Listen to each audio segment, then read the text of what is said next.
Hello everyone. We'll be resuming with the next part of Tiger King. Till now, we have done that he killed the first tiger and he claimed to the astrologer that it's difficult for the tigers to beat him. And astrologer again vows that 99 tigers won't harm him and death would come from 100th tiger, and he is for sure for that. This we have done in part 1. Right, resuming on with this, now he became insane after listening that 100th tiger would be harming him. So the only motive for him was to kill another 99. These 99 tigers have to be hunted. That was his sole motive. He kept everything aside for his empire and did not think of doing anything related to his empire and his kingdom. And he started making insane decisions, some insane moves, and amongst those was the banning of tiger killing in the kingdom. Nobody else could kill the tiger, nobody else could hunt the tiger, nobody else could even throw a pebble on the tiger that the tiger could get injured, and that injured tiger's count would be lessened in the kingdom. So he told that nobody would be allowed to do so, not even a pebble. एक पत्थर भी नहीं फेंका जाएगा tiger पर, ताकि कोई घायल होकर टाइगर की काउंट कम नहीं हो जाए. And he ruthlessly started killing the tigers. In between, there was a time then when a British official, he came to his kingdom along with his wife. It's Durai and Duraisini. These two are the designations which are being mentioned in the chapter. And this Durai, he was a British official who was fond of hunting. He came to hunt, but as per the orders of not killing the tigers, as it was prohibited, so as he has to also follow. The king proclaimed this prince of Pratibandhapuram, king of Pratibandhapuram, he proclaimed that he could arrange for some other hunt, some boar hunt or some mosquito hunt he could arrange, but not tiger hunt, which that official he denied. That officer denied that he wanted only to hunt the tigers, and this was the reason he came to that kingdom, because that kingdom was flourishing with the tigers and the forests were prosperous there. So now here he again claimed that he could kill a tiger and that British official could stand and pose in front of him, which he again denied, and he went along with his wife. Now somewhere down the line, because he is a government official, somewhere down the line king felt insecurity of losing his empire. So just to impress him, he sorted the other way out. And what was that other way out? That he said, he ordered the diamond rings, 50 diamond rings from Bangalore Diamond House, and sent to Duraisini, thinking that she would choose 2 or 3 out of it as a gift and would not do any harm to his kingdom. He sent that parcel of diamond rings, 50 diamond rings, but to his surprise, he saw that he has received only a thank you note from Duraisini, keeping all those 50 diamond rings with her. She thought that all these rings are as a gift from the king of Pratibandhapuram, and she took those rings, and against that he got a bill of 2 lakh rupees in lieu of those rings. So he had to pay that amount, because he has purchased that to satiate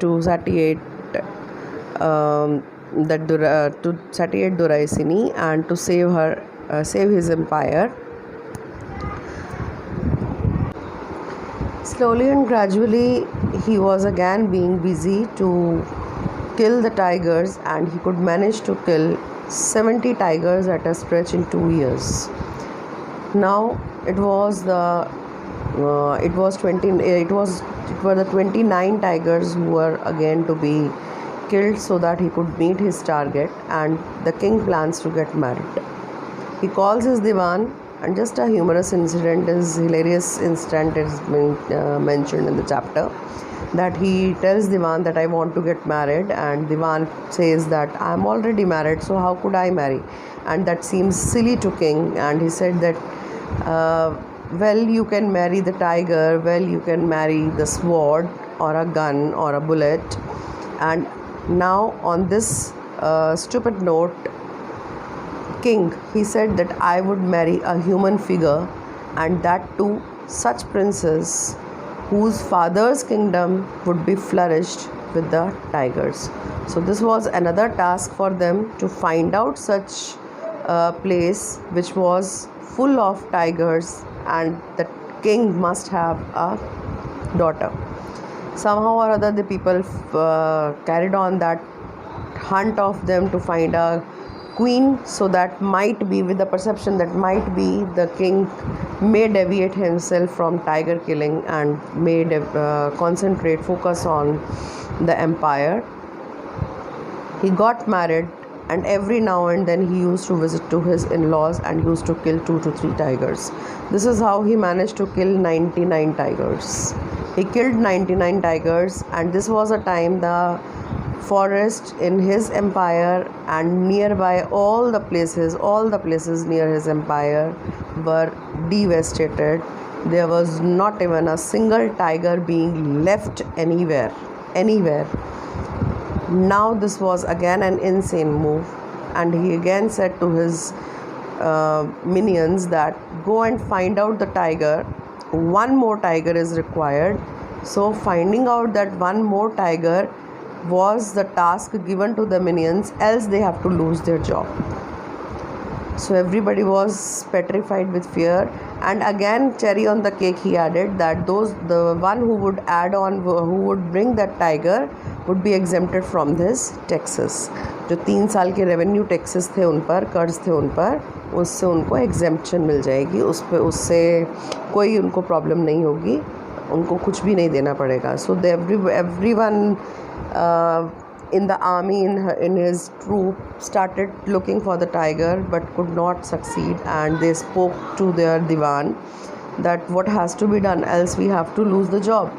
He'll shunt us out, because for our king the only and only target is to kill the tigers, nothing more than that.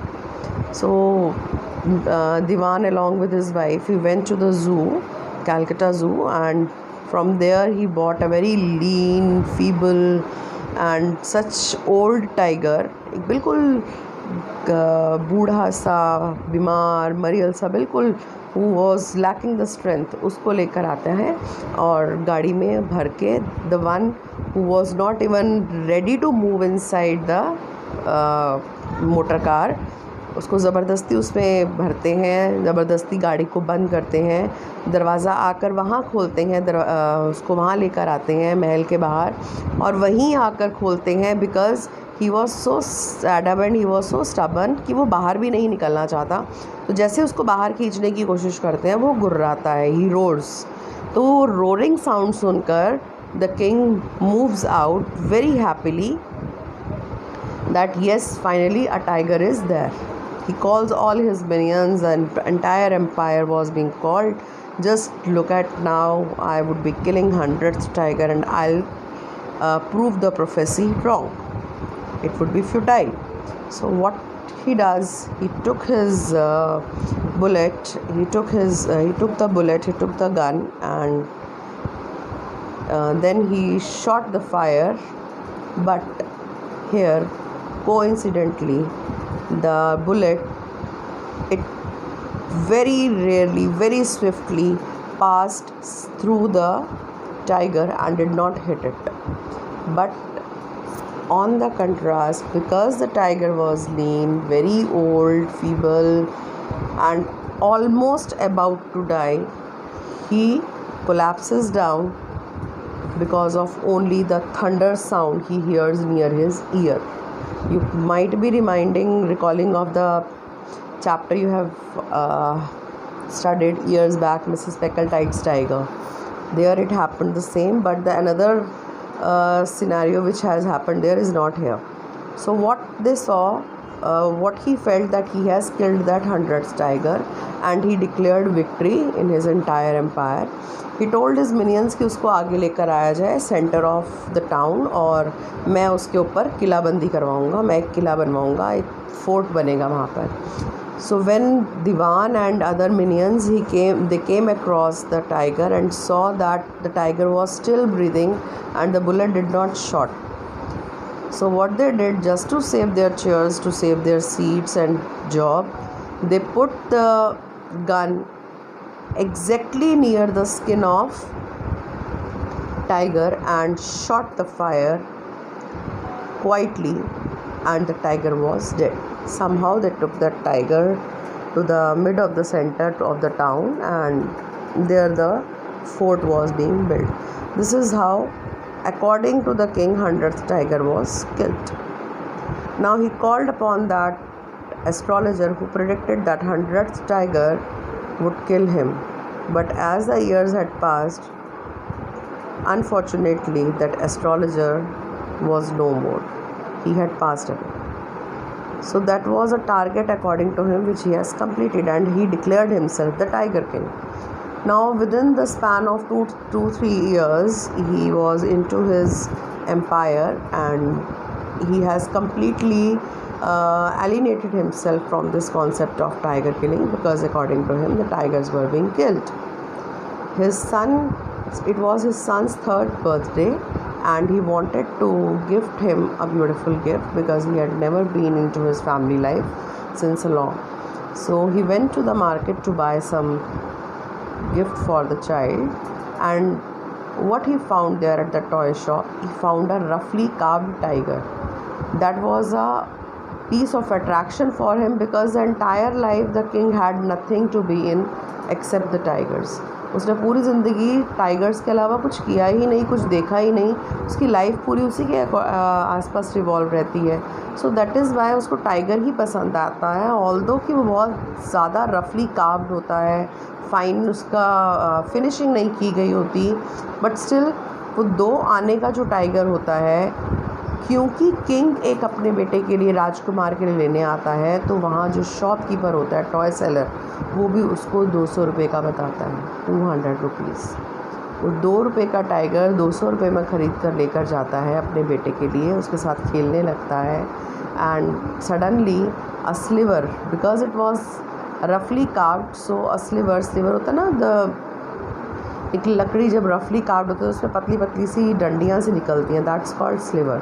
Now that sliver pierced in his right hand finger, and he did not bother, kept on playing. Within 2 to 3 days that finger was swollen, and he got infected with that. Slowly and gradually that swollen finger turned to the swollen arm, and it was difficult for the king to move that arm. So the doctors, the surgeons were being called from Bangalore to operate the king. They went inside to operate the king, and when they came out, they said the operation is successful and the king is dead. This is very important statement and the gist of your entire chapter, that the operation is successful and the king is dead. Means both the things are contrary to each other. It was not the medical operation which they were talking about. It was the operation which started years back, that 100th tiger would be killing the king. But here, ironically, that 100th tiger was the wooden toy tiger. So this is how Tiger King came to an end, and the prophecy of that astrologer that death would come from 100th tiger, no matter that tiger is of wooden, no matter of wood, no matter that tiger is a toy tiger, but death approached from 100th tiger. That's the end of this chapter. It's an ironical chapter that the king, an Indian king, who was being brought up as the in a Western lavish manner. That's again an irony. The name which he has been named with so many of titles, Maharaja Dhiraj, Vishwabhuvan Samrat. He did not justify to that, right? And apart from that, being a king, he was only self-centered, and his only motive was to kill those tigers because he wanted to prove that prophecy wrong. So that's not the actual caliber of a king. That's not a leader who should come up like that, right? And last ironical situation which has happened, that 100th tiger, he kept on killing 99 live tigers, but ironically the death came from 100th toy tiger. So that's the end of this chapter. In case of any queries, you can ask them in message. Thank you.